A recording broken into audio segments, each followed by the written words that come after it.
Bagi Anda warga Jakarta dan sekitarnya, khususnya yang berdomisili di dekat pantai utara Jakarta dan hobi berwisata pantai, pasti sudah tidak asing lagi dengan Kepulauan Seribu. Pertanyaannya, apakah benar seluruh pulaunya berjumlah 1000? Ya, ternyata jumlah pulau di Kepulauan Seribu hanya berjumlah 110 pulau. Dari jumlah itu, hanya 11 pulau yang berpenduduk. Yang berpenduduk tuh di wilayah selatan itu Pulau Untung Jawa, Pulau Pari, Pulau Lancang, Pulau Tidung, Pulau Payung, kemudian di wilayah utara, Pulau Panggang, Pulau Pramuka, Pulau Kelapa, Kelapa II, Pulau Harapan, dan Pulau Sebira. Dengan keseluruhan luas 11,8 km persegi, selain pulau berpenghuni, di Kepulauan Seribu juga terdapat pulau khusus pariwisata, pulau konservasi, pulau milik pribadi, dan pulau tak berpenghuni yang hanya menjadi tempat singgah para nelayan.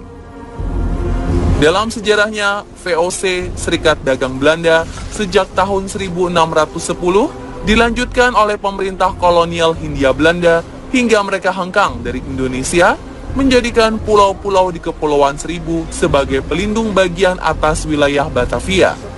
Dengan latar belakang sejarahnya, tak heran jika kita masih dapat menemukan peninggalan sejarah di beberapa pulau seperti Mercusuar, Meriam, dan Benteng.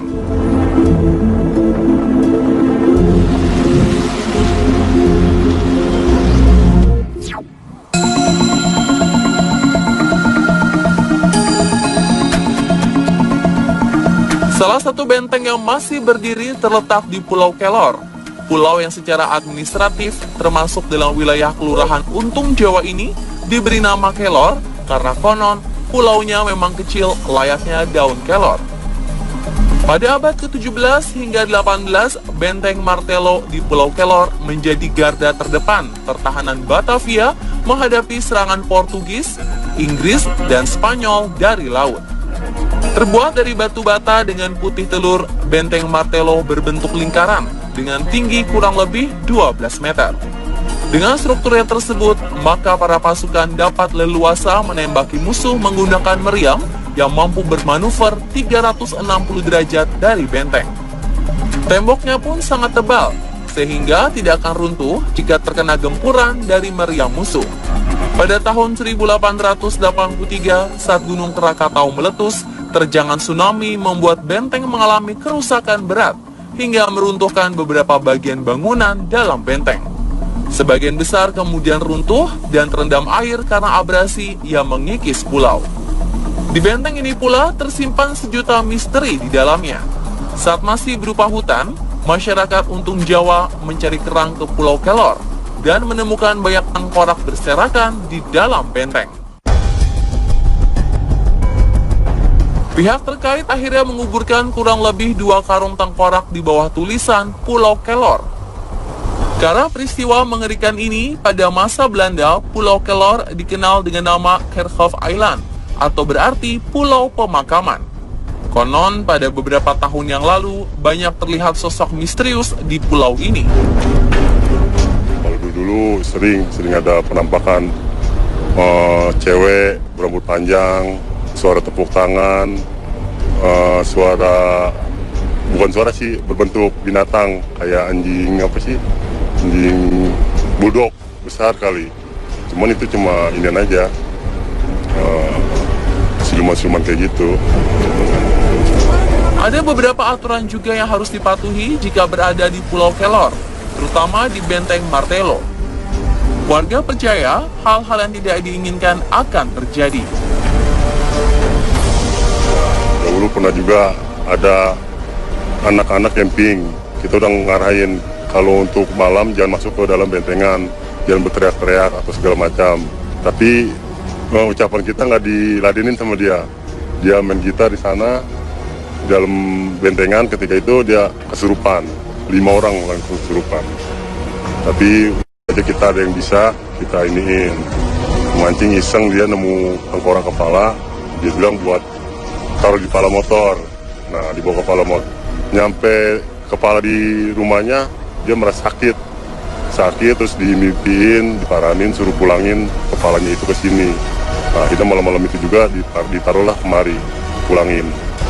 Sebenarnya nggak boleh sih barang-barang yang di sini untuk dibawa-bawa ke darat gitu. Biarkan yang di sini nggak boleh bawa-bawa.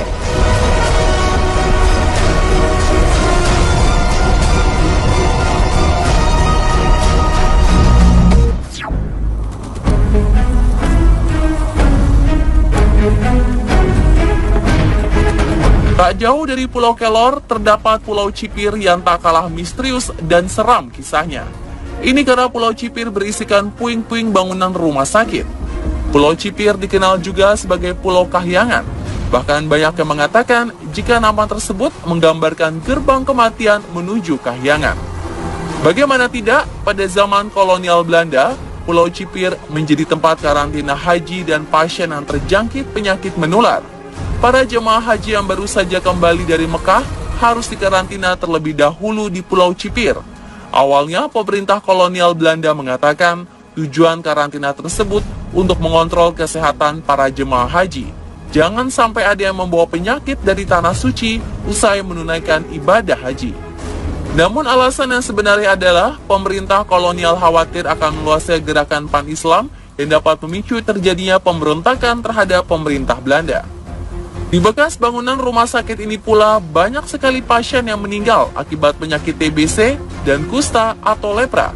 Mereka dibawa ke Pulau Cipir bukan untuk disembuhkan, melainkan diasingkan agar tidak menularkan penyakitnya. Bangsal rumah sakit yang digunakan pada masa kolonial Belanda kemudian diubah oleh Jepang menjadi tempat eksekusi hukuman gantung untuk orang Belanda dan pribumi. Tak heran jika di kemudian hari warga banyak yang mengaku merasakan dan melihat banyak hal ganjil terjadi di Pulau Cipir. Tim on the spot mencium bau amis yang begitu menyengat hidung ketika melewati sebuah bangunan bekas kakus rumah sakit. Padahal bangunan di sampingnya terasa tidak ada yang aneh. Kejadian misterius lainnya diungkapkan oleh penjaga Pulau Cipir yang sehari-hari berada di sini. Pernah saya lihat di sini itu malam Jumat kalau nggak salah jam 2 malam ya. Jam 2 malam terus saya keliling, pas di pantai itu saya ngelihat ada 2 orang, gitu kan. Yang satu pakai baju merah, yang satu pakai baju hitam gitu kan.